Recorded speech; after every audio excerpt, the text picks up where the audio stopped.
the final countdown to the Kuminga saga. We're under a week here until we're going to find out what's what. And there are several latest reports coming from everywhere, right? First, there's the Jimmy Butler training camp held in San Diego where all Warriors are attending except for Jonathan Kaminga, who I guess is in Cleveland with his agent in a dark gym working with 5'10" guards. No. Do you blame him? Like I could see both reasons why you show up and why you don't, but I think it's just another thing that represents that the bridges have been burned and this relationship is not going to be reconcilable, right? But the other big part of news is that the Kings and Warriors have reopened trade talks in this countdown to October 1st and taking the qualifying offer. The report is Malik Monk, a first-round pick, lottery protected, right? And I think maybe the question would be, hey, can you make it top 5 protected? Unprotect the pick? Y'all want Kuminga so much, right? And the Kings are pushing back and saying, well, he hasn't performed like a lottery pick, so we're going to protect. It's going to be a protected lottery pick. Well, you've also said you want to hand him the keys and he's the man. So which way is it, right? But I don't know if the protection on that pick could be removed and that would be the sticking point. The other thing that is part of this is Mo or Buddy, right? That's from what I understand, the Warriors would have to either include Moses Moody or Buddy Hield to make the deal work. That's not an easy answer, man. That's really not. I sat here this morning. I'll tell you, my initial instinct was you trade Mo because I think that, again, the tight window that the Warriors are operating in, like right this season and maybe next, right? Buddy is probably of more value, especially what he showed in the playoffs. The vibes he brings to the locker room, Kerr and Steph absolutely love him. Not that they don't love Moses. They like Moses is steadily growing, putting in the work, but I think you could make the argument that, ultimately he's going to be a role player. They're both role players, to be fair, right? But, Buddy is 32 and Moses is what, like 23 years old? And so that could be another point of, another sticking point where Lacob's going to want to keep the young player. So I don't have an answer to that, but my gut was you send them Mo. Now they got Mo and Kuminga. That 4 times a year, right? But Buddy back to Sacramento would be crazy as well. But yeah, the Kings, the Malik Monk thing, which we'll get to here in a second. I did want to talk a little bit about Kuminga going to this Kings roster, where it's like, hey, I want to be a featured star player. I want my touches. I want to start. You look at the Kings roster with DeMar DeRozan, Zach LaVine, Keegan Murray, right? How many shots does Kuminga get with those 3 guys? I don't know. And then you look at the history of the Kings organization as far as like promises goes and things working out how they say or planned. I don't know, Kuminga. I don't know, JK, right? But that's going to be something for him to worry about. Now, let's just say that this trade does go down because, again, do you even want to bring him into training camp at this point? He won't show up to the Jimmy camp. What's the vibes going to be like in training camp? If he's on the qualifying, I don't know, man. So I think it puts more pressure on getting a deal done here in these next couple of days. Let's discuss the option of keeping Malik Monk. He is 27 years old and probably a top 10 go get a bucket guy in this league. Like clear out, we need a bucket. The offense has stalled. Get going, right? Now, defensively, moving without the ball, like system fit, we all understand that he's not a Steve Kerr type of player. But I think that, let's say you bring him in. I think that just him, how toxic the Kuminga situation has gotten, trying Monk until January, until the deadline, is probably a better option than bringing Kuminga back at this point, whether you like the fit or not. Defensively, could Draymond and Jimmy button him up?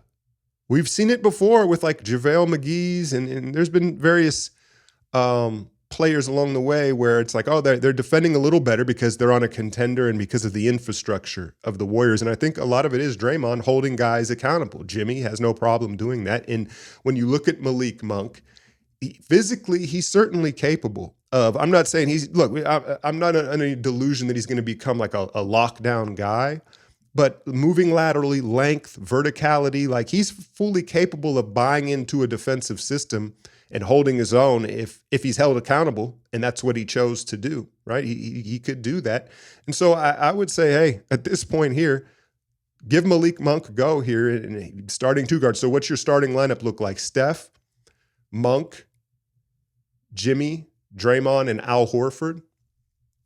I'm not mad at it. I mean, no one's trembling in their boots about facing this team, but I'm not mad at that. Now, before we talk about maybe a three-way trade and rerouting Malik Monk in this deal, PrizePicks, pick 2 to 6 players, predict more or less on their projected stats, and cash in if your picks hit. You can use the code Alchemy right now. New users play $5, get $50 instantly. Scan the QR code. The link will be in the description. It's a great way to support the channel. NFL stuff, listen, I'm watching as a fan. The Niners stuff, I watch it like a movie. It's too dramatic. It's too much of an emotional roller coaster. But I have some W picks for these game threes Friday. The W, y'all are missing out on the W playoffs, man. The urgency of the way the format's set up of 3-5-7 and the storylines, I'm having a blast. But for these game threes Friday, you've got one in Phoenix as the Mercury tied things up. Queen Fee, Nafisa Collier, I'm going more than 1.5 threes. She's the most efficient player maybe in all of basketball. And the way that the link spreads you out, she inevitably gets open looks from 3, and you have to respect her rip-through move. And then moving over to Indiana, where the Fever are going to try to clap back. Lexi Hall has caught fire. She was cold in the playoffs, but she hit 5 of them in Las Vegas. And just her motor, she's going to play a lot. She's going to be aggressive. She's going to shoot. So I like her for more than 12 points and rebounds. Again, that's PrizePicks. The links are in the description. Support the channel. All right, now let's talk about potentially trading Malik Monk elsewhere and making this a 3-team deal. The way that I want to hypothetically go about this is, I think you have to look around the league and say, all right, who would be interested in Malik Monk? And the first place that caught my eye, I always start in the opposing conferences when we're talking trades, the Detroit Pistons. They make the playoffs and have a really good showing against New York. They could have won that series. It was the coulda, shoulda, woulda series. But finally make the playoffs. Cade Cunningham looks like he is fulfilling his destiny. And they've got a nice young core. And then the Malik Beasley drama goes down, and they end up losing him too. Did he sign in Indiana? Do I have that right? He's not a Piston anymore. They went and they got Duncan Robinson. All right, fine. Okay, he's a high-volume three-point shooter. But perhaps they would be interested in Malik Monk to fill the Malik Beasley role in Detroit as they keep their upward trajectory. And you look around their roster, and Jaden Ivey, who was out with that nasty, Gordon Hayward type injury last year. Not sure they're ready to move off him. Not sure he's a Warrior player, but that could be made. That could happen salary wise, right? And then you look at Isaiah Stewart, Beef Stew. They do have that front court of what's the big kid's name? Dern.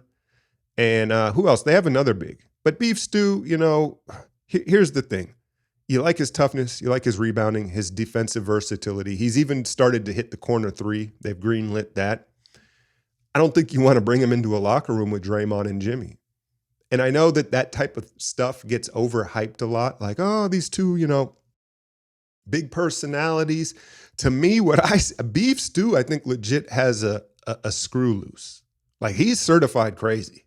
And so when you look at Detroit, while they may be interested, I'm not sure that the Warriors would be interested in that scenario. As I give you these teams, perhaps you can go in the trade machine and work out a deal with these teams and maybe some other players or some other options, and let me know what you think in the comments. Moving to the Minnesota Timberwolves. Western Conference Finals 2 years in a row. Look, Mike Conley is in depends, right? Like, Conley is it's a ticking time. I don't know how much usage they can use from him. I get the locker room presence and the value that he's brought, but he's old and it's coming to an end. They lose Nickeil Alexander-Walker to the Hawks, right? And so maybe Malik Monk would slot in there. They need another shot creator, right? Is Dillingham not ready? I don't know if he's ever going to be at that size. I know he's a bucket, in open space. But then you look at their roster and you say, Dante? Bring Dante back? Doesn't seem logical for the Wolves, right? I know he's struggled in the playoffs, but that feels kind of like a sidestep. Although Malik Monk is much more of a shot creator than Dante, right? Like Dante is an off-ball guy. He's certainly a better defender than Malik Monk, but Malik does provide a different offensive look for them. But, I don't know if that's logical. And then you look at Naz Reid and you say they're probably not coming up off of him, right? But Randall, Gobert's crowded. If you could, I don't know. Again, in the comments, let me know. But I think these are the teams that hypothetically make sense for calling up, hey, would you be interested in Malik Monk? Let's go to the Cleveland Cavaliers. It seems they believe they're in a contending window, even though they fizzle out every playoffs, right? I mean, the injury bug, it is what it is, but Garland is injury prone. I don't think Darius Garland is built to be a starting lead guard. And you say, well, Donovan Mitchell's their lead guard. I understand, but like a starting point guard that plays 30 plus minutes a night, I don't think he can physically hold up. I think that ultimately Garland's role will be a microwave scoring third guard, just durability-wise. It's not talent-wise, it's durability-wise. But they lose Ty Jerome to Memphis. What's the kid from Auburn, the two guard that they drafted in the lottery? Is it it's not a Kogi. I'm forgetting his name, but he's so hot and cold offensively. He's never given them the offense that they need. And so you look at Evan Mobley. Did you see the pictures of him this offseason? He's finally filled out. He's looking big, and he looks like he's ready to finally step over to the 5 spot, right? And maybe they're willing to abandon this twin tower look that has come up short in the playoffs now, 2-3 years in a row? Would the Cavs trade Jared Allen for Malik Monk? Now, you'd have to throw in a first-round pick, probably, right? But it gives them that offensive firepower, another guard, and that, again, Mobley ready to just be the center, the big guy. And the Warriors, I know Al Horford, but Jared Allen, I don't think you could turn that down. That would be a really good deal. And maybe I'm reaching there with that one. But again, look at their roster. Maybe it'd be somebody else, but that's the one I've circled. Now, Memphis Grizzlies. They move off Desmond Bane, right? And, would the Warriors prefer a 32-year-old KCP? Contavious Caldwell-Pope, 2-time champion. I know he had a really shitty year in Orlando last year. I think he still has a little, I don't know. He's a perfect system fit, a ton of championship experience. I know we're getting older, but he's a very Warriors system player, right? And then maybe they give us a draft pick too. So we get the draft pick anyway. And, the same one that Sacramento would be offering, albeit Memphis's draft pick moving forward is probably worth less because they're a better organization. But then you get KCP for this window right now, and it would be a fit. I could see Kerr and everyone saying we'd prefer KCP over Monk, even though I know the fan base wouldn't. But that would be an option. And then I have one last crazy thought. The Lakers. Luka and Austin Reeves don't fit. And we've heard for about a year now that they're going to move off Reeves, especially after the Luka deal. But even before then, it was like, hey, he's going to opt out, right? And he's going to move on, right? And so Malik Monk's already played for the Lakers, an explosive scorer. Now, we definitely have to throw them a pick as well, I think. But then you bring in Austin Reeves, who, I don't know. I mean, you're kind of looking at the same liabilities of Malik Monk, but I think that offensively, look, he wants the ball too, but that would be a spicy trade, right? Just something to think about, a little something crazy here. But those are the teams outside of the Lakers. I just threw that one in there.